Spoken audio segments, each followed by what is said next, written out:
what I'm going through today, is it worse than that situation that I was in? Yes, I'm not happy, but am I as unhappy as I was then? Whenever someone tells you it could be worse, tell yourself, but it could be better, and keep believing that. Yeah. My name is Justin J. Lee, and I'm a divorce lawyer in Toronto, Canada. And this is Happily Ever Maybe. It's a space for people to share their own stories and advice about their own personal separation and divorce. And I hope that by listening in or watching, you'll gain some comfort, some guidance, or maybe even a little bit of hope. Let's get started. Today's guest is Uzma. She's 40 years old and a single mother of 2. And in this episode, she reflects on her journey through divorce. She discusses the emotional challenges, the small moments that led to her decision, and how cultural expectations and self-perception played a role in her experience. What you'll hear is an honest conversation about the complexities of marriage, divorce, and the importance of recognizing emotional abuse. She also shares insights on the importance of support systems, the courage it takes to leave a difficult relationship, and the lessons that she's learned that she hopes to pass on to her children. This is her story. How old are you, Uzma? I turned 40 2 days ago. 2 days ago. Wow, it's the big 4. Thanks. I don't know how I feel about it, but yeah. I mean, that's like the new 30. You know, they keep saying that, but when you bend over, 40 feels 40. And how long were you married? It's hard to pinpoint a number. I think, especially due to the pandemic and all, a lot of timelines have blurred. I think during the pandemic, a lot of things, I guess, just like marriage is a lot of work, so is divorce. And what I mean by that is that it's not an overnight decision. It's not a rushed decision. It's a lot of things that gradually kind of just add up, or they've always been there, but due to some kind of circumstances, they'll be kind of enhanced or more in your face, or come to a point in which you're like, you know what, I don't want to work with this or live with this anymore. It's interesting you say that. I think a lot of the times when people think about divorces or separation that haven't gone through it before, a lot of the times they'll think like something catastrophic happened, like somebody went and had an affair, which happens often, right? But or something happened so big that that was the reason why they got separated. But most of the time, it's not one thing that happened that led to a divorce. It's like literally a culmination of so many little things. And over 15 years, right, those little things like really add up, right? When people have that kind of idea that something big must have happened for people to have separated, the danger in that is they think, well, I don't need to sweat the small stuff, right, in my marriage. And as long as I can avoid the big stuff, my marriage will be fine. But you have to sweat the small stuff because those are the things that add up to later someone's feeling like resentful. And it's like you said, but I think that we don't pay as much attention to the small stuff. I think now that kind of at this stage, I can say that it's the small stuff that really, really matters. And it's the small stuff that affects your day to day more than the big stuff, like buying a house or a job or, what the economic climate is like and all of those things. But it's basically who you are and who you are with and what they bring out in you. But I also think I can't speak for the psyche of how a man operates in a marriage or so. But I think that for a lot of women, deep down, they know quite early on, but they just keep doing what they think can possibly make it work. I think it also comes to a lot of things in regards to your cultural background, your family upbringing, the stigma related to separation or divorce, and just that feeling of kind of like codependency. Learn to live with it, and also the fear of like, okay, well, this is kind of what I know, but I don't even know if what's out there is worse. when you say like you've experienced those small stuff in your own marriage, like what were some examples? The thing is that I got married when I was 23. If I had known, the realities of being an adult, let's say, or even half of what I know now, a lot of things that maybe I took for granted or just accepted then, I wouldn't accept now. And I say that because I saw a lot of those good or bad examples in my own family upbringing or men and women around me. So they were acceptable. They weren't, considered like a red flag or so, right? I guess everyone's got red flags. You just need to figure out which one is your breaking point. Yeah. We were two individuals who started off on similar kind of paths or so, and at one point one of us stopped growing. I want to be careful in obviously what I say, and I guess this is just because I've tried to be as graceful as I can throughout the process, and I'll always be connected because I've got two kids. Right. But I didn't know about things like what gaslighting is or what narcissism is, or, I'm not qualified to diagnose anyone with that. But I guess some of those traits for me. And I think it started off because, I'm the kind of person who pays a lot of attention to detail. And I'm supposedly, or I think I have a great memory. I can remember conversations I've had 10 years ago or so. And I started having memory blanks. I started questioning, was this said? Was this not said? Yeah. I also started feeling like I'm the one who has to do everything, earning, doing the home, taking out the recycling, cooking, taking care of the kids, and still not feeling like what I'm doing is enough or it's appreciated. I think that obviously there's probably no perfect relationship out there. I don't think I'm perfect and far from it. But, one of the things that made it the decision for me was just like where I am right now, if I look at my week, my month, my year, am I spending most of my time worried about a certain reaction or just crying or just deeply unhappy? If you get to the point in which you are married or supposedly in a companionship, but you're still feeling so alone. Like, I mean, you could be married on paper, but what's the point? I think I put up a great facade. Everyone told me, it's like, what? You, like, I always thought you're a great couple. Oh, I love it when people say, I thought you're a great couple. What does that even mean? Like, you look good together. And I was like, yeah, great. That's because I was good looking. All right, whatever. But it's just, again, I think that most women, they know deep down in their gut, but from the cultural background that I'm from, like South Asia, you're told, stay for the kids. Yeah. You hear that on and off. And obviously, for your kids, you want them to be in a home in which they grow up with like both parents. But I was kind of like at that stage in which like I don't want to create two more adults who think that this is okay or that this is a relationship Yeah. or that you have to stick it out. Because even my religion says, it's Yeah. okay to part ways. So why have I got to stick it out in a situation, make it worse for myself and my kids? And what am I teaching them? There's a lot to unpack there for sure. And one of the harder things that I see as a divorce lawyer is like all this stuff about women not being able to leave because there's a stigma or they feel stuck. They have that dependency on their spouse. Then there's also this a sense of shame that a lot of these women carry. Like, for example, I've got professionals, right, like doctors, lawyers, who have been on the receiving end of not such good, treatments by their spouse, and they say to me, "I'm so ashamed because in hindsight, I realized that I was manipulated, but I can't believe I let myself be subject to that kind of treatment." I've felt that like a lot. If I just look back at who I was when I met this person, right, or who I was in university, and I've met people who studied with me then, they're like, you? Yeah, How could you let this happen? yeah, And that's the thing, I don't regret my marriage ending or signing the divorce. I regret letting myself stay for that long. yeah, I regret letting go of my personality, things that I love to do, things that I wanted to do or explore, yeah, just trying to make someone happy who was never going to be happy.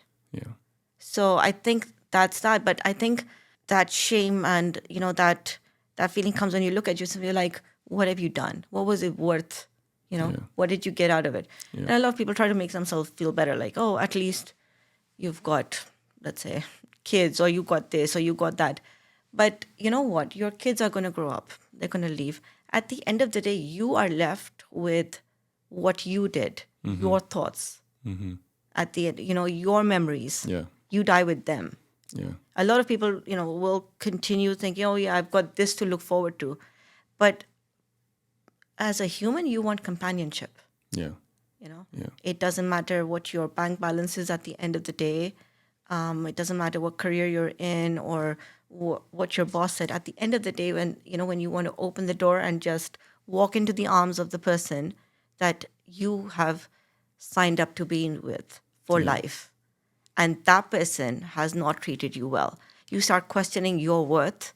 You start questioning your decisions in regards to, like, I did this to myself. I chose this person for myself. I think for a lot of people who are victims of narcissistic abuse, and for me especially, I wonder if any of it was real, if any of the good part was real, or if that was an act. Was any of that happiness ever real? I think so. That's what's kind of like, was I worth it? What did I do to myself? And it's a very different view if you see someone in quicksand, like, oh, get out, do this, versus when you're in just trying to breathe and stay above the sand. And so I'm curious, in hindsight, knowing what you know, like, do you still think that you had some sort of agency in being able to get out of that situation when you were married? Or do you think to yourself, well, at the time I really couldn't have known better? So I'm just curious whether you still sort of place a little bit of that like blame almost. I think at that time it was kind of a survival thing as well. Things had gotten really bad. I had tried to leave home. I remember, I was asked to leave home. I was trying, like, it wasn't great. But I had a young child. I couldn't drive. I wasn't told that I couldn't, but I wasn't allowed to. So even though I used to know how to drive, I had completely lost any confidence, and I didn't have a license at that point. So that way I was limited. At that point, I was on a limited income, obviously due to maternity leave. The borders were closed. I didn't have my citizenship. I was hanging in the balance in regards to my paperwork had gone, and then government offices. I think that time really brought out possibly the best and worst at the same time in regards to survival. In just putting on a brave face, and I think numbing myself to really, like, okay, just let it pass. Let's see. And I think that, again, when you're trying to make a marriage work, you try to put the blame on other external factors. Like, it's the pandemic. Everyone is stressed. Everyone is working from home. Everyone is doing this. Those kind of things. Things had gotten really, really bad at one point. I just didn't know what to do. I know that I had considered leaving home with the kids. Shelters were overrun at that point. I just didn't know how to get help. And again, that shame factor in regards to, because things had gone bad before, but then I had tried to patch them up and all. So it's also like, can I talk to my family? Will they think, oh, this is just one of those fights, kind of thing? I didn't know where to go internationally. I was just like, oh, if I leave the country, can I come back? It was just so much uncertainty out there. So I think that was one of the things. I think I was just trying to get on a day-to-day basis, especially because I had a very young child to take care of. But I think that coupled with postpartum feelings and everything, I don't know. I Yeah. think that I have purposely also blanked out a lot because there's things that I want to remember and I can't. And now that I look back, there's a lot of things that I think I have willfully put in a corner of my mind, and they do creep up out at And I times. think But that's like the survival sort yeah, of instinct that kicks in, right? Because yeah. it's easy, I think, right, for anybody that's not in the process or in hindsight to be like, well, you could have just gotten out or like what have you. Or also when they look at your personality Right, in right, regards to, but you were earning, but you're this, but you're such. right. And it's always like when you are like a strong personality, you're a strong-headed person, people just assume that you're strong all the time. It's Yeah, exhausting. It's yeah, so exhausting. yeah, But strong people don't know that they can also be vulnerable, or they're just not expected to. yeah, You're just yeah. expected to get on with it. And again, it's like, well, how did this happen? Do you remember one of my friends, he told me, Uzma, I used to be scared of you in university. So it's like, you used to intimidate people, or it's just some other crap that he told me. So it's like, he says, like, what vulnerable part of you did this person take and completely break? I don't know. Did I do it in the name of love or cultural norms, or a combination of like try to put up a brave face for your kids or whatever. And also the fear of like when you're at that milestone in regards to like 14, 15 years of marriage and got two kids and supposedly happy family. At that point, couples are like, oh, we're moving into a new home, new jobs, or this or that. And suddenly you're like, I don't even think this marriage is going to go on. Yeah. So many people come to me with that kind of narrative. The fact that you've been together for an X amount of years and therefore now it's time for you to move on to the next stage. If you don't do that, suddenly you're worried about like other people's perceptions and you sort of failing the standard that some people Yeah. have set for you. If like the marriage is predicated on you just doing what the society tells you to do, that you've got to hit these milestones because of completely arbitrary markers like how many years you've been together, or culturally that's just what you do, or the idea of leaving the marriage, like you don't do that because that's like very taboo or what have you. But the problem with it is like all of that comes at a cost of your own happiness, Yeah. right? And your own sanity.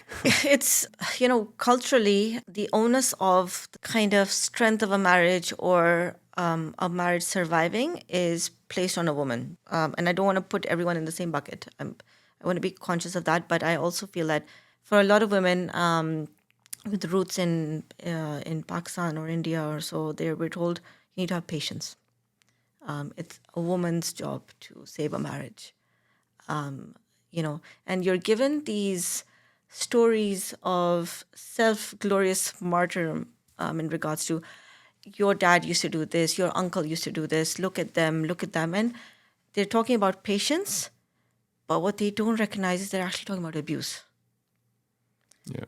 right? And I think that maybe I'm able to kind of, for whatever reason, I was able to be like, this is not okay for me, right? I guess it's just that recognition that abuse doesn't always have to be like leaving a mark. Yeah. In my case, I was just like, I thought I had escaped some form of that, building my own home. But a lot of people tend to wind up in the same cycles that they see growing up. So you'd hear a lot of stories of like, how much patience women showed. But that's not redemption enough for me that I put up with a lifetime of X, Y, and Z, right? And in this person's dying moments, they're like, oh, but you were a great partner. And I was just like, I don't belong to a soap. Them closing their eyes and suddenly blinking, like, oh, but I shouldn't have done that. No, I Yeah. can't. And also because I was, like I said, I think at the core point for me is just like, if I'm having to cry myself to sleep most nights, if I'm feeling so alone despite being married, I'd rather just be alone and married without the fear of repercussion or considering like what is this kind of atmosphere at home, walking on eggshells in my own home. For me, I think I just at some point recognized that this is not what I thought love is, or care even, or friendship. I think for a lot of marriages to maybe survive, and this is just maybe whimsical of me, I'm not sure, but I think you need to have friendship and respect. And obviously, you need to still be attracted to each other. You need to still feel, if not butterflies, just pleasure looking Yeah. at your partner. Yeah. And if, one after the other, those things just start falling off the wagon, if you just end up living like roommates, you're not doing justice to yourself. What am I achieving by just staying legally married? For what it's worth, we're now recognizing that, as you say, the abuse isn't just like abuse that leaves a mark. Abuse isn't just when somebody hits somebody. It can come in so many different forms. There's financial abuse. There's like emotional manipulations, and it may very well be hidden under the guise of charm, people being super capable, super smart, and who looks very strong on the outside. And that's part of the difficulty, right? If somebody has a physical mark, that's pretty easy to point to and say, look, there's abuse. But when somebody says, there's all this like emotional manipulation, there's all this like I literally suffer from memory blanks and stuff like that. But then the person who has to decide whether there was abuse is looking at somebody who they would never think in a million years that they would be subject to that kind of treatment. It makes it very difficult to prove to the right person that that is what's happening, right? But for what it's worth, we are moving to that stage where we're trying to understand that there is a lot more to abuse than just somebody hitting somebody. sometimes it really is hard to detect. You hit somebody, you call the police, and they're out of the house. Yeah. Nobody questions that, right? But other types of abuse that are a lot more subtle is a bit more of a gray area. And hopefully we can get to a place where that's a little bit more concrete and we can have recourse for people who are on the receiving end of that. But for what it's worth, we are moving towards that direction. I also thought it was interesting what you said about you need to have element of friendship, right? Not just somebody who you happen to be co-parents with and who you're living with. Friendship is based on voluntary commitment, meaning if you have a friend right now and you start to treat them really badly, they will no longer be your friend, right? Yeah. And if you think about why we don't treat friends terribly, is because one, there are consequences. That consequence being you're no longer going to be friends. We don't have that same standard for your romantic partners. And this is why I try to normalize breaking up and leaving your partner as much as possible. I'm not saying do it all the time, but normalize it. Because if you operate with the idea that if you treat your spouse badly, they're no longer going to be your spouse. Just like a friend would not be your friend anymore, people would start to treat their spouses better, right? And they would start to have a bit more respect towards their spouse. And they would think twice before they say something really mean or something that's detrimental to the relationship, let's say. For whatever reason, we don't have that when it comes to romantic partnerships. And so the idea right now that we have is if you get married, that's it, right? It's the happily ever after. I don't know. I think a lot of people just stop putting in effort. They're like, oh, now I'm married. Now I have, now I bagged him, her, or whatever prize you want to think of that person. Yeah. You should be in a position in which you can be your best and your worst without a filter. If I think about it, like, if some of the friends that I'm really, really good friends with, and I think I'm very fortunate in that somehow I've managed to retain great friendships over the years, moving through different countries from university onwards, etc., is that these are people I don't need to rehearse what to say to in my head. And I think that was kind of what you realize if you're in a controlling relationship, you need to kind of rehearse in your head. I'm going to bring this up. I'm going to discuss this. Maybe I'll say this. This is someone you're supposed to be the most vulnerable with. So if you have to rehearse or be like, oh, I'll talk to them after this or that, or because you know that they would be in a terrible mood or this or that, or what kind of reaction, and you have to play out situations, it's exhausting. Yeah. That's the irony in all of this, right? Like your romantic partner who you are supposed to be like they're supposed to be your person, your go-to person, right? Yeah. But I guess, and it's still, I guess I'm just at that stage in which I'm still happy to see that there are happy couples out there, or what we see. Again, it's now it's just that level of trust because, I used to be one of those happy couples for other people who would look at me. It's weird. So you're going to start to feel isolated, or can I talk to this person about this or that? And I think that if I had any piece of advice for any man or woman is to be a strong friend and retain your friendships.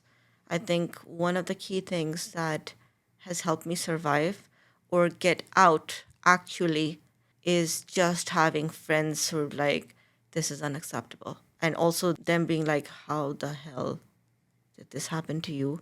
Somebody to give you that reality check. Yeah, that reality check. After I kind of broke the barrier of like, I think I need to speak to someone. That support system is so important. A support system is everything, especially, and I say this as someone who migrated to Canada several years ago. Canada can be an incredibly lonely place if you don't find your tribe. Yeah. That being said, a lot of my tribe is not in Canada. I have managed to retain my friendships in different countries around the world. The reality of the world that we live in now is that a lot of our communication is just through our phone. Yeah. So don't let go of your friendships. You're going to need them. Especially if at some point you feel like I'm alone in this marriage, you're going to need your friends. I am so incredibly lucky to have had, friends who have heard me cry and cry and cry. And laugh and laugh and laugh and make fun of them and make fun of me and all. But yeah, I think that if I didn't have my friends or my family, the ones who understood and were like, no, get out. I think that's one of the toughest things for me to see when I get a consult, generally speaking, from a woman that find themselves in a very precarious situation. They've got low income, no assets. They live at a place that they cannot afford without their partner. They have no friends. They've got no family. Then meanwhile, the marriage is unbearable. And it's heartbreaking at that point for me to say to them, like, your options are quite limited because without a support system. You can't depend on anyone financially. You can't shelter yourself. There's literally nothing for you to turn to. And it's not like you can just go out and start working a job and make a living for yourself. Because one, they've got no credentials, and two, Toronto cost of living. And childcare. A Yeah. lot of Well, that too, right? And if they have children, it's like, my God.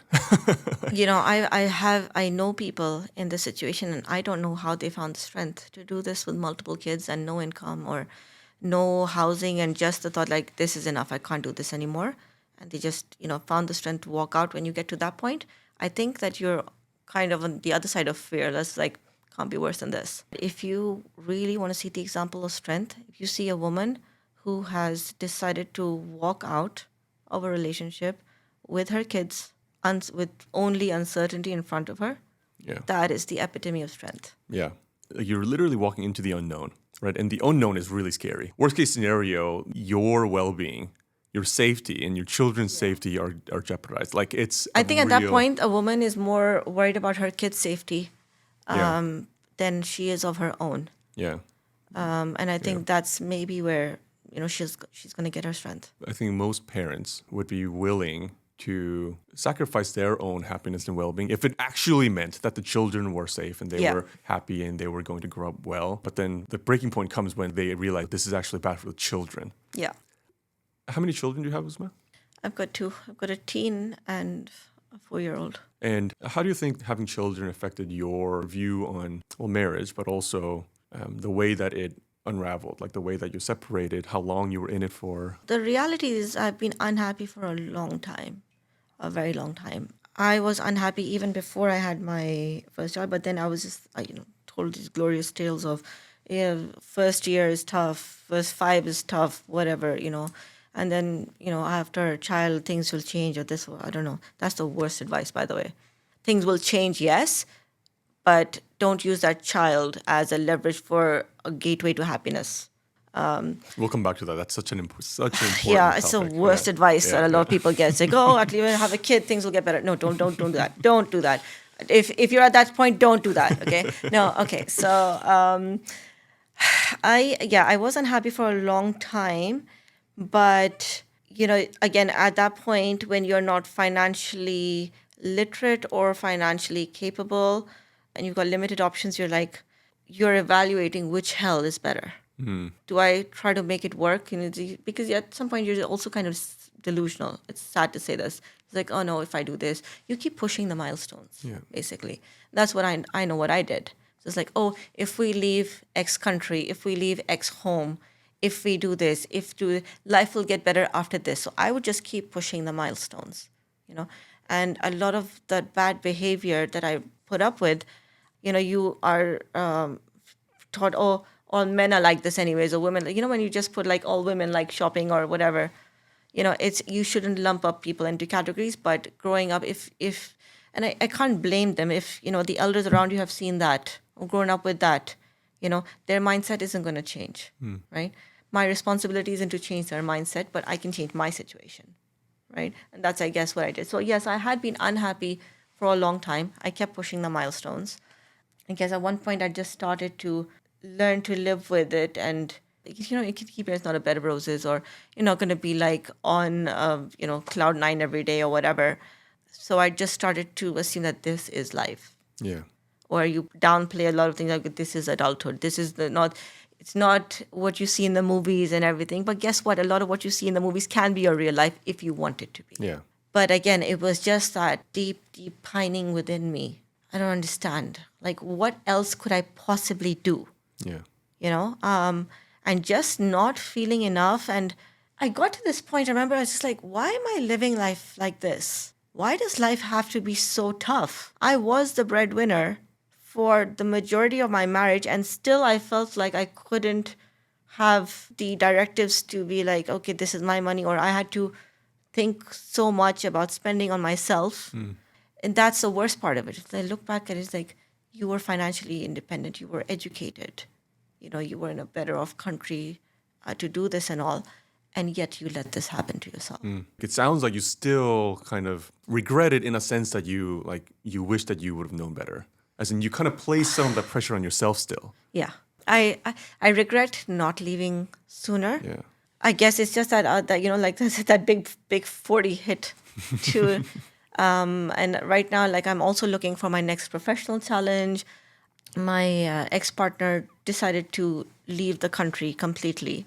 So I'm taking care of both kids on my own. So there's a lot of resentment that comes and goes. I guess I got used to the loneliness.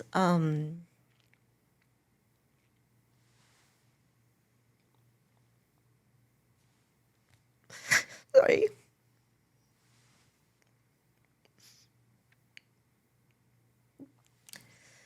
But the pain comes in waves. Yeah. It comes in waves. So I regret not leaving sooner for myself and for my kids. Not being a better example earlier. Yeah.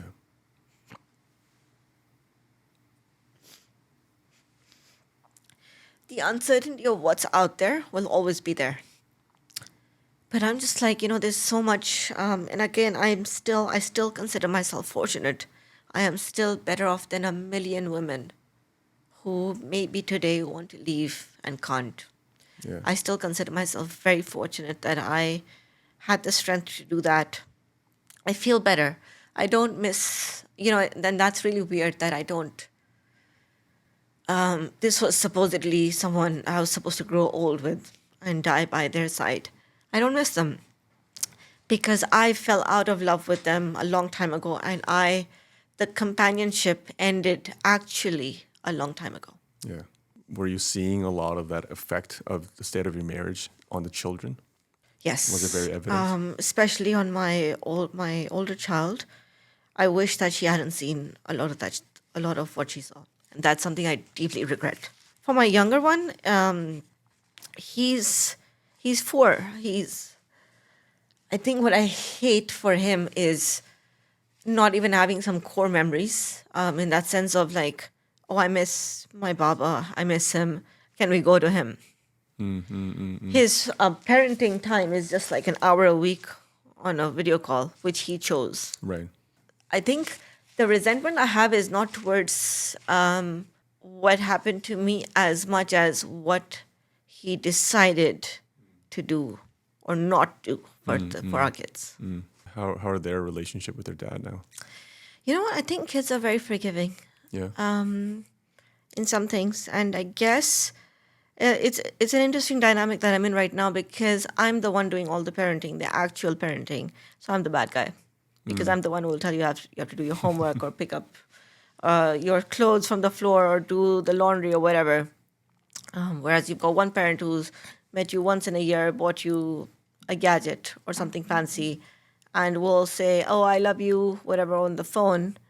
So your memories and everything will start to fade. But kids are very smart. My daughter, when I had finally decided to like, happen, she had her own concerns, but my friend had asked her like, well, your parents, will probably get divorced, or separated now, and she's like, I thought it was gonna happen 2 years ago. They should have done that 2 years ago, and she was right. But as I speak to a lot of adults, this stage is definitely tough, but I'm okay with this stage being tough so that she can go through life as an adult, and there will be stages of her hating me and hating her father in separate stages, and what life will be annoying and all of that. But knowing that if it doesn't work out, it's okay. Yeah. It will be okay, even though everyone's just like it will pass. I'm like, yes, it feels like a kidney stone, but it'll pass. But it's interesting how I hear from some elders in my family, when they're talking about other people. Oh, poor her, she got divorced, and I'd be like, no, it was poor her when she was in that marriage. She's not poor her now. She's okay now. She's much better now. As somebody who sees, many people in vulnerable states, it doesn't matter how smart, capable, strong you are of a person. Like when you are on the receiving end of that kind of treatment in that very secluded dynamic, nobody is immune. Obviously, we all have our regrets, and obviously, ideally, you would have gotten out sooner. You would have made different choices, and what have you. But It just saddens me quite a bit when people blame themselves. The blame, really, the finger pointing has to be 100% towards the other person. Yeah. But for some reason, the people who are hurt by that exchange are still pointing some of that finger towards themselves, which that negative self-talk is like the most harmful thing that you can do for yourself. This thing is, it's again perception and self-perception, two different things. People look at me and they think, oh, not to sound like boisterous or something, but like, oh, this strong, confident woman, etc. But inside, I was feeling completely shattered. I'd lost my confidence, and I believe at one point, I think I was probably looked at as between us, the one who was the rude one, the one who was the explosive one, because you've got this perfect public image. I think that perfect public image really made it so hard for me to be believed. And that's such a common story, right? Uh, Usually these people are very charming, and that's They like are. a They're huge charming. problem. They're usually successful. And they've got the right public opinions. Inside, they could be complete opposite. They know how to up their own self-image for sure. Yeah. But some of what I heard coming out of their mouth about me, I think that really at some point shattered my world to the core, in the sense of, again, that self-blame of like, who was I even with? This is the person told me they love me. Someone I thought I was in love with. If this is deep down, it's very malicious. And I did whatever I believe I could have to the best of my knowledge at that time. There's such a big difference between those two signatures. The signature that, I do, that signature is full of so much hope, so much love. Then there's that signature. I don't, Yeah. or I don't anymore. That's a completely different feeling. It's the end of those hopes, those dreams. This is more akin to people talking about relationships, where they say, "Oh, I'm thinking about leaving, but this is good. This part of the relationship is good," or like they are perfect without X, Y, Z. There's probably not a marriage or a relationship out there that's like 100% bad. Yeah. Of course, there are good parts of whatever dynamic you find yourself in with other people, whether it be a relationship or a marriage, right? Even in like abusive relationships, I'm sure is like a pocket of good somewhere. Yeah. Albeit very, very small. But that's no reason for you to say, well, therefore I'm going to stay. But I think it does make it hard. If you're in a survival mode and the alternative to you staying is to jump into that pool of uncertainty, you start to cling on to those good parts. Yeah, and especially for a lot of women, you're told, oh, at least he doesn't hit you. At least he doesn't sleep around. At least he doesn't drink. At least isn't. So the bar is so low for being our partner. It's just like, oh, at least he doesn't. So, just like, That doesn't tell the full story whatsoever. And in no way is that ever a justification. Well, I guess it's because you play the elimination game with yourself, right? Because then what society does is they tell you of more disaster out there. Then that's why it's really important for you to surround yourself with people who are not pushing you into a worse situation. Yes, life after divorce is hard. Yeah. The fact that I wanted this divorce, I initiated this divorce, didn't make it any easier for me, because, yes, I wanted to divorce X person, but I never wanted to be divorced. Right. The reality is that you still question yourself in regards to, could I have done anything better? Yeah. When there are children involved, people say to me, my children are actually like a huge blessing that I wouldn't trade it for anything else. I'm curious as to how you personally reconcile those two things, where like on one hand, that's 15 years of your life that you can't get back. But on the other hand, I'm sure you love your children dearly, and that is, at the end of the day, a product of the marriage. Oh, it's tough. Of course, I love my kids, and I had an aunt who once called me. She's like, but think of the kids. And I'm like, exactly. I am thinking of the kids. Okay? I'm doing this actually, at this point, more than half my life's over. I'm doing this for the kids so that they don't grow up thinking this is okay. Yeah. Right? Of course, I love my kids. They are, like you said, a byproduct of this marriage. But there are days that I hate myself. Maybe I should have known, but I didn't know better. Was I ready to have kids at that point? I don't know. Am I a better parent now compared to the one I was 10 years ago. So I hope so. Again, I just want to make sure that they're okay in the sense that I provide for them. Emotionally, I'm probably not the best person at this point. I don't know if I will be because a lot of my youth was taken away in survival mode. My kids have a very big age difference, so I'm a very different parent to the younger one Right. now in my own space versus the same person for that child. So I hate that part of me that decided to become a parent when I maybe wasn't ready. Yeah. But would I have known then? I don't know. And was the idea that once he becomes a parent, he'll be different? Once we have kids, it'll be different. Was that an internal Yeah. struggle that you personally had? I think that he's a good parent when he wants to be.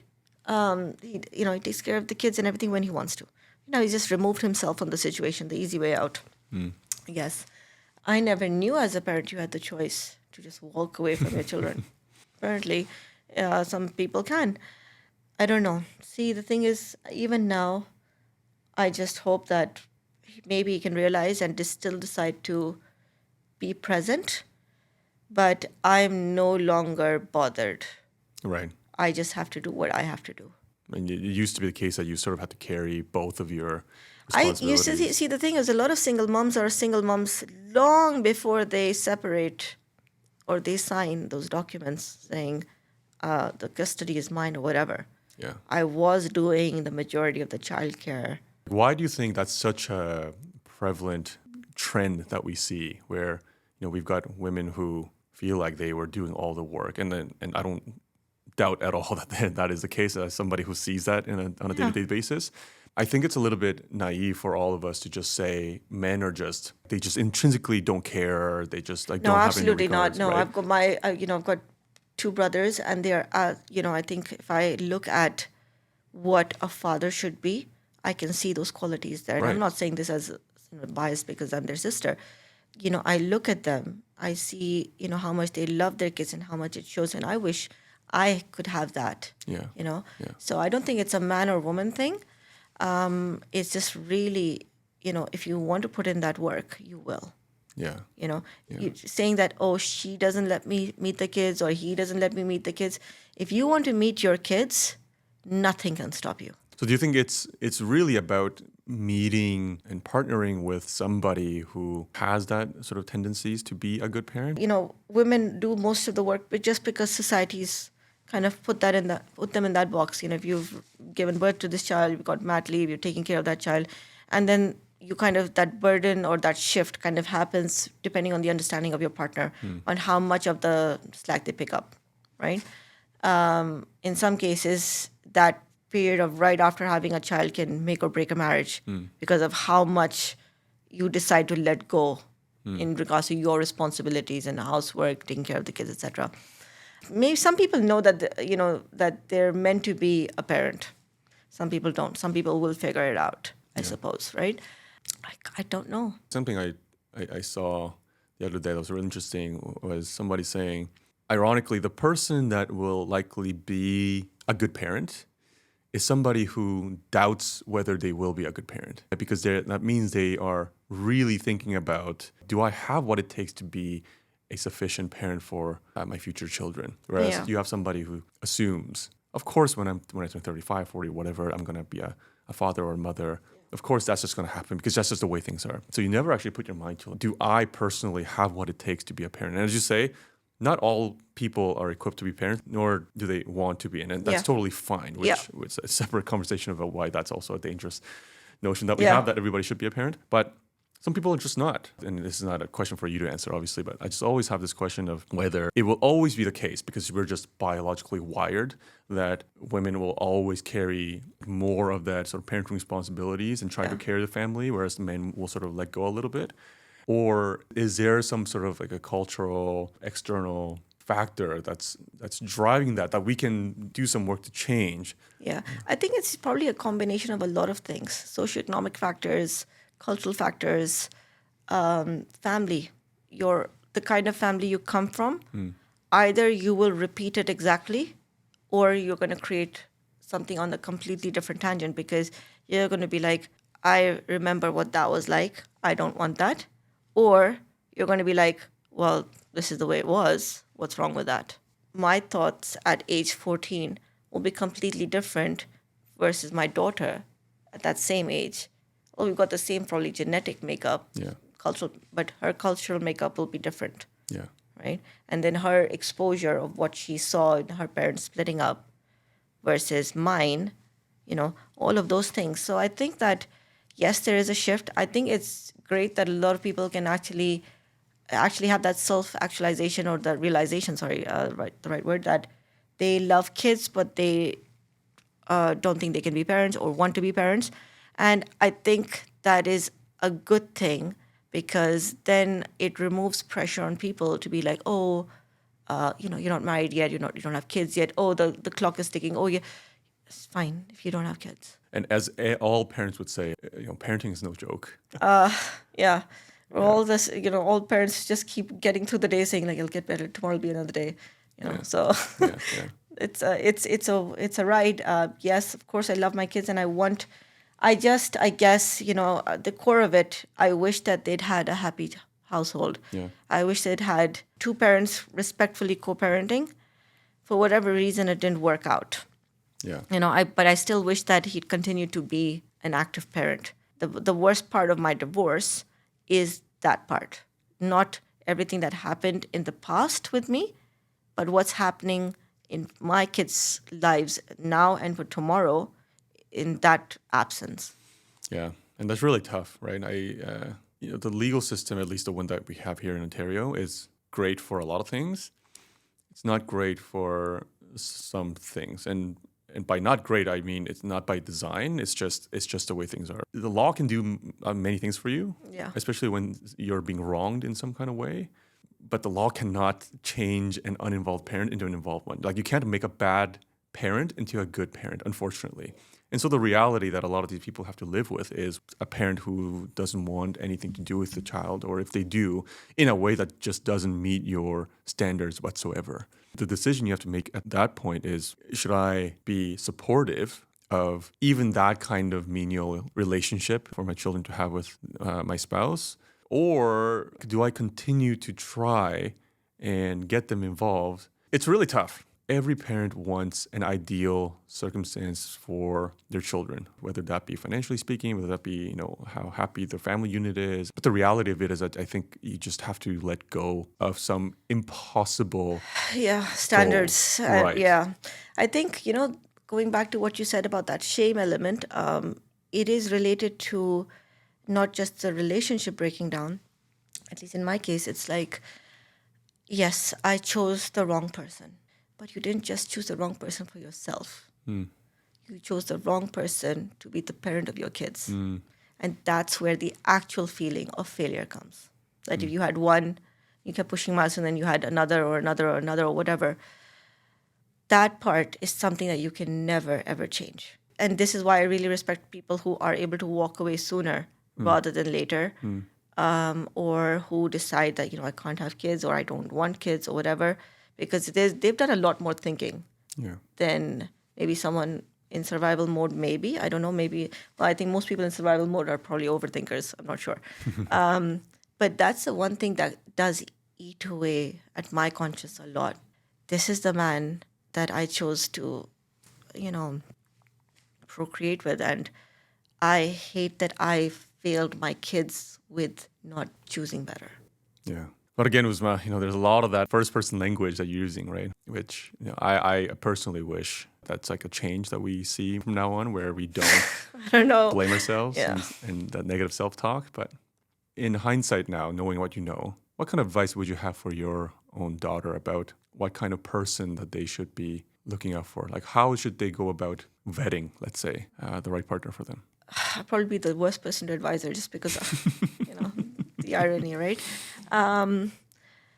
When I got married, I wasn't financially independent. I had to build that after a few years. Very basic things which unfortunately are still milestones for women. Be able to drive, have a license, have a vehicle, have your own bank account, have your savings, be able to earn. And yes, Toronto cost of living, etc. But we're not trees, we can move. So, again, you should be in a position to be able to earn, pay for your own accommodation. And the reason I say that is so that if you need to leave, you're in a safe space. Okay. Quality wise, someone you can have fun with, I guess, someone that you don't need to rehearse what you need to say, someone you're not trying to impress. And yes, when we're probably looking for prospective partners, we're trying to impress them, but you should be in a space in which you feel like you don't have to impress them, or you don't have to go so out of your way. You can just be yourself around Yeah. that person. Also, don't ignore your gut. A lot of women are still on their wedding day thinking like, don't know. But again, you start pushing these milestones. You know, you should see if you can get along with your partner's family, and the reason for that is because they're not just your in-laws. They will be your children's family, and that's something that I can see that that relationship carries over. Look at the family in regards to, it's not about if they got divorced or whatever, but are they amicable? What does the dynamic look like there? I think those key things, and again, there's no perfect formula, but another thing that for me would be very important for advice would be like, how does this person treat you when they're upset or angry? I think that tells a lot. The silent treatment has killed me several times in a day. I'm the kind of person that's like, resolve what you have to or get over it, or before you sleep. Does this person keep a grudge? Do they need to punish you? They can have the best qualifications, the biggest bank account, etc. But how do they treat you when things aren't going well? How do they communicate? Because again, at the end of the day, that villa, that view of the beach, It's a prison if you're is not a happy. prison if you're trying to get a partner to talk to you. You are crying. You are trying to ask for forgiveness for something that wasn't even, do they gaslight you? And I think that it's important for everyone to like build that damn IKEA frustrating Chester drawer together and, drive together. See how you are, see how you treat other people who aren't doing as well as you. It's like, although with narcissists they will have that perfect public image, so that can throw you Right, off, right, right? yeah. But deep down, what do they really think? Yeah. That will come out at some point. Yeah. Okay, so I think that if you have to like get into a situation in which you can see how does this person, and also how is this person with relationships? Are they okay that their friendship of 15 years just ended over nothing? Because that could be you one day. But again, I'm again as a divorced person at 42 kids, etc. Who am I to advise anyone, right? The worst thing. But again, you can learn from other people or their mistakes. At the end of the day, we're all allowed to make our own mistakes. Just have the courage to recognize it's a mistake. Yeah. I really like the one about like seeing them at their worst, essentially. It goes back to what we said earlier about, I mean, of course things are good when they're good, but like at their worst, when they've got no filter, like how are they in that form? Like how do they treat you? You'll see people like, you'll see men and women, want to like throw stuff, break stuff and everything. And at one point you'll be like, oh, it's just a glass. But at one point you're like, that glass could have hit me. Yeah. Or, like, how do you feel? Like, how are your emotions, your heart racing when they're upset? How much of your day or night are you trying to text this person, talk to this person and just getting like, stonewalled? Yeah. And if you look at most relationships in which there's been some form of abuse, you've seen that part of when that partner was angry or upset or things didn't go their way. Yeah. Essentially, how did they treat you? Because in a marriage, you need to be able to wake up and decide to love the other person every day and decide to forgive them every day as well. Yeah. But if you're with someone who is unforgiving in nature, how much longer can you forgive their unforgiving nature? It takes two to play that game, for sure. It's a two-way street. As somebody who's got all the reasons in the world to no longer believe in marriage, do you still believe in marriage? I don't know if I believe in marriage as much as I believe in companionship. There are days, I think, in which I do believe in marriage. And some days I'm like, so over it, so overrated or whatever, just much like adulthood or this or that. It can be the most beautiful thing with the best person, and it can be a prison with the wrong person. Yeah. And I really think it's just a gamble. Some people are still very blessed, and I look around and I see great examples within my family, within my friends, people who are in great partnerships. And that's the thing, like you have to recognize that a good marriage is made by that partnership. You're not just together to, okay, yes, you share a bed or you have a bank account or you have kids, etc. But do you see them laughing together? Do you see them actually looking forward to getting home and spending time with each other? I've seen a lot of marriages that are great marriages on paper. You're spending like weeks without each other and not even missing each other and everything. And then I'm just like, You're just a business partner. some kind of partner, Yeah. or you're there for the convenience of it, or and I know that I went through this as well. You go back to a lonely marriage because you can't think of being lonely alone. You're like, who am I going to meet now? Yeah. It's too late or whatever. So you go back to that hollow kind of marriage. Do I believe in marriage?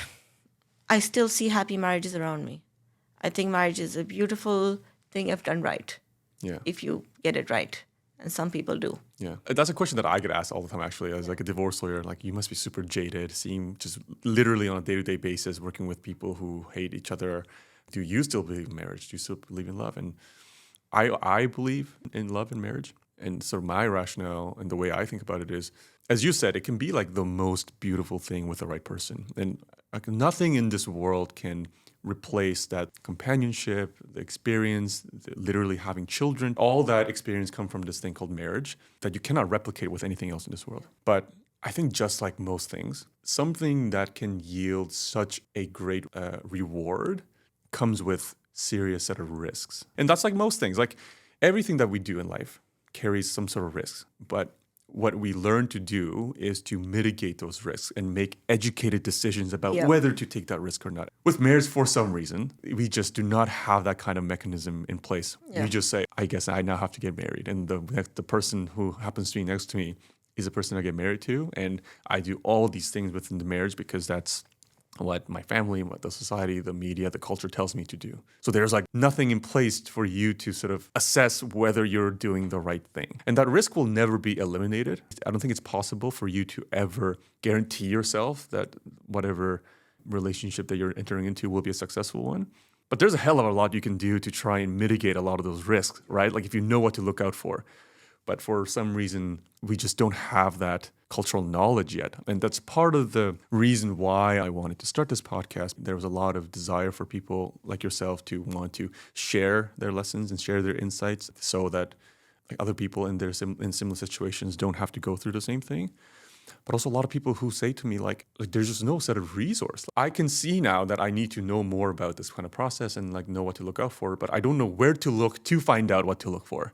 There's no resource out there. And so the part of the goal that I had with this podcast was for whoever wants to tune in, for them to be able to listen and learn the things that they need to look out for, learn from other people's experiences so that they don't make the same mistakes. We're in that very interesting time where people are very cognizant of the need for that kind of knowledge and wisdom, but it just doesn't exist yet. I think this generation is both cursed and blessed, with so much information out there. Like I said, I didn't know what situation I was in.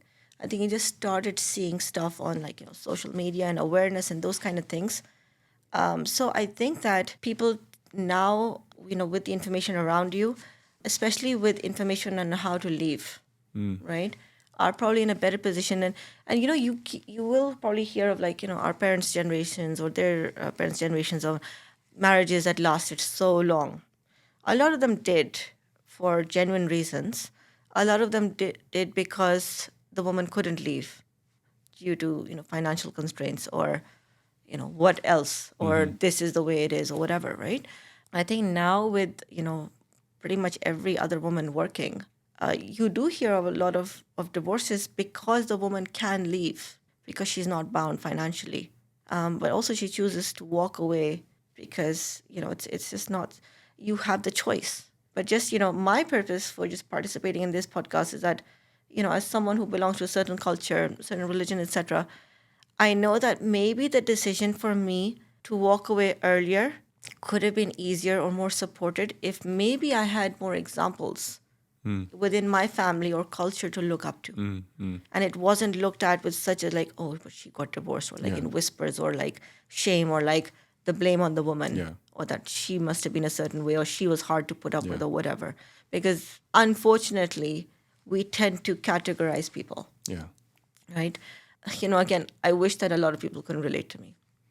Yeah. I wish that there were less people that could relate to broken or failed relationships or heartbreak or loneliness or raising kids on their own. But again, I could just say that I'd rather be alone than pretending to not be alone. Yeah. And I know for a fact that many people who are going to listen to this, many women in particular, are going to be very empowered by what you had to say. It'll be okay. I mean, it doesn't feel okay now. Maybe it didn't feel okay 2 days ago. But, like they say, you have to choose. So, what I'm going through today, is it worse than that situation that I was in? Yes, I'm not happy, but am I as unhappy as I was then? People tell me I have a lot of strength when I wake up. I didn't know I could have the luxury to not be strong. I got to do this. I will figure it out. When people say, life is too short, to do this, I'm like, it doesn't matter if it's short or long. You've only got one, Yeah. right? So it's not forcing you to be like, oh, things can be so much worse, but they can also be so much better. Yeah. Whenever someone tells you it could be worse, tell yourself, but it could be better, and keep believing that. Yeah. A lot of people in that moment cannot possibly believe that it can be better. And so that's why they feel trapped and they feel stuck. Because you know what? The thing is, the reality of separation or divorce or a broken relationship is that it will get worse before it gets better.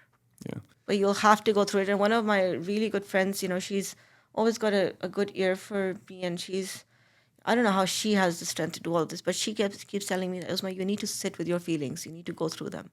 I've tried numbing them out. I've tried distracting myself. But some days you just allow yourself to go through that, because your body will react in certain ways. For someone who tosses and turns before they go to sleep, usually, certain time when I was home, all I did was sleep.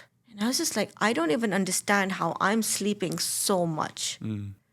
Your body will go through different mechanisms to recover, but trust your gut. If you got this far, you'll get through the rest. Yeah. Just keep your head up and believe that, again, every day is 24 hours. Yeah. It will end. If even one man or woman can gain strength by knowing that it wasn't your fault and you're allowed to make those mistakes, I'm sorry it didn't work out. Yeah.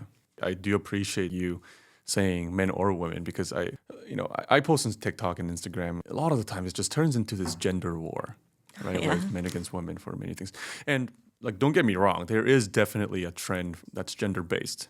Most women are the ones that find themselves in a vulnerable position at the time of separation, for example. But both men and women are vulnerable, right? They may be vulnerable to different things, but I don't think it's ever fair nor productive for us to say, like, this is exclusively a women's issue. This is exclusively a men's issue.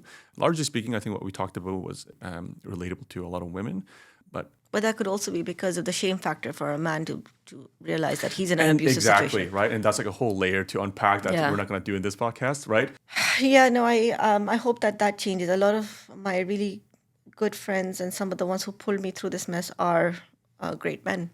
I think it's also like it's just, again, the great men and women around you can just really pull you through. So, and recognize and be like, no, this is not okay. I'm saying this as a man, this is not okay. Or I'm saying this as a woman, this is not okay. What's happening with you? So, Anything else you wanted to cover, Uzma, that we didn't get to?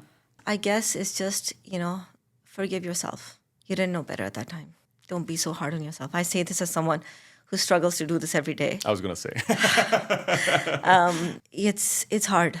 And one of the things is that, if you can seek out help, it's affordability issues or whatever, speak to someone. I'm so glad that we live in an era in which, getting therapy or seeking a therapist is not equated to you are mad, Yeah. right? Or something wrong with you. So where you can speak to someone, lighten the load on your heart, lighten the load on your mind. Don't be your own enemy by, killing your own possibilities. Sometimes, scary is good. Sometimes you may recognize that, and this is unfortunately for a lot of people whose marriages break, they will lose friendships because they were mutual friends, right? Sometimes, take that leap, move to a new place, take that job. I think for a lot of people, if you are You have to stay in that same place where you had a relationship. Do something to make that space your own in the best way to make it a new surrounding, right? You're going to have days in which you are going to have feelings flooding back to you, and you will remember the good parts. You're going to have days of self disgust. You're going to have days in how did I let that person touch me? I slept with that person. You're going to try to wash it all off. You're going to have long, hot showers. You're going to have self doubt. You're going to have friends who'll tell you, get back into the dating game, do this, do that. Sometimes you should listen to just your emotions. Sometimes let go and take that advice, even if you don't necessarily agree with it. Because some days you'll wake up and you will feel like you're spiraling. So take that walk, take that drive, get out, get fresh air. Try to a lot of people who are what I've noticed actually, I'm not again not someone who's qualified to talk about things on a like putting people into categories, but a lot of people who are in survival mode or in abusive situations, they let go of friends, they let go of hobbies, they let go of small things. They, if you ask them what their favorite food is, they don't have an answer because they're so used to catering to their partners or their kids or whatever. Try to find bits of yourself that give you happiness. And also, like, I know that you asked me about if I believe in marriages or like companionship and all. Don't put so much stress, I feel, on the word soulmate. I feel that, we try to, if we're trying to look for new relationships, we're putting so much emphasis on trying to find everything in this one person, right? If you do, I'm sure that there are people out there who have found their soulmates. And I don't know how they did it, but you lucky bastards, right? But anyways, I feel like this is why I lay emphasis on friends. The things that you're going to like in the people around you are actually bits of your own soul reflected. So I feel like, don't put so much emphasis on trying to find your soulmate. Maybe you're going to find bits of soulmates in people around you, and that's also okay. Maybe the next person that you're with will maybe only fill one void, but that is that one big happy void, and you can do the other hobbies or things with other people. Be kind to yourself. Take care of yourself, your health, your skin, your bones, your hair, whatever. And it took me a long time because when you're in not a happy kind of relationship, you hate looking at yourself in the mirror as well. You just feel nothing's looking good enough, everything is crap, whatever. So when you start looking at yourself in the mirror, you feel okay with that, things will get better. So again, I think at the end of the day, I'm not where I thought I'd like to have been at this point of my life. Well, maybe something better is out there. When there's that big if on if you're deciding to go through with that separation or divorce or so, biggest question you can ask yourself is, am I in a place in which I feel like my soulmate is crushing my soul? What's funny about that is when you phrase a question that way, nobody would ever question. Like, it's not really a question; that's a rhetorical question. Soulmates are not supposed to crush your soul. Right? But Yeah, love is hard work, but it shouldn't be like I am dying living with this person rather than dying without them. the journey is a lot of work, but it should also be a good time. Obviously, the message we're getting out there is not that like at any sign of unhappiness you should like jump and leave. Yeah. But know when it's unhappiness in the normal course of the marriage or when it's deciding on, abusive, manipulative behavior. And when you sense that that is what's happening, having the strength to leave, having financial resource, like having a job, a career, so that you can leave if you needed to, is, like you said, very important. Think of marriage like a new job in which, I guess I said that, you shouldn't try to impress each other. But, would you say that nasty stuff to your boss? Exactly, Because yeah. you wouldn't get away with it. Exactly. Right? Yeah. Would you slam the door at work? Would you leave the office full of papers and a mess for your coworker to clean up? Would you like someone to do that with you? So, and that's something I try to teach my daughter as well. It's like, if you don't like how someone makes you feel if you do X, Y, or Z, don't do the same thing, Yeah. So really, it will go around, it will catch up. But also, like, that's why, standards are different between different people. A messy room is a problem for one person.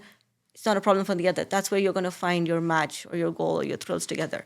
Yeah. But again, just, at the end of the day, I think it's just racing to be home or just really wanting to be home, who do you want to share that good news with? Who do you want to turn to when you need that hug to cry into, or just being able to sit comfortably together, do nothing together, have fun doing nothing together? And prioritize one another in the relationship over other things, For right? sure. Yeah. I mean, if you're not prioritizing each other, if you're, I mean, yes, people, are like workaholics or this or that. By end of the day, you signed up to be with this person. Your job can change. But you go home, you want that person to still be there. Yeah. So act like it. And I think that's the problem. People don't think about marriage in that framework where it's something they can lose. Like the reason why they can't slam the door on their boss is because they'll get fired. There's a consequence. And same thing with a friendship. If you treat them badly, they'll leave. But when you're operating under this notion that your spouses will always be there, will always be home, no matter what you do, what you say, when you get back home, like that's when, on a more extreme end of the scale, it turns to like straight up abuse. I'm happy that, more people just, if you can just learn from others and be able to leave a not so happy situation sooner, maybe. I think, and again, like I said, forgive yourself, it'll be okay. Allow yourself some grace. I love that as a closing remark. Just really allow yourself some grace, forgive yourself, just be kind to yourself. Yeah. You didn't know better, right? You did what you could have. And you're going to tell yourself from now on too, Yeah, right? write it down, tattoo it, whatever. I really appreciate your time, Uzma. Thank you for having me. If you'd like to share your story in this podcast, or if you need a family lawyer, go to my website, jleefamily.com. That's JLEE family.com. Thanks for listening, and remember, it's gonna be okay.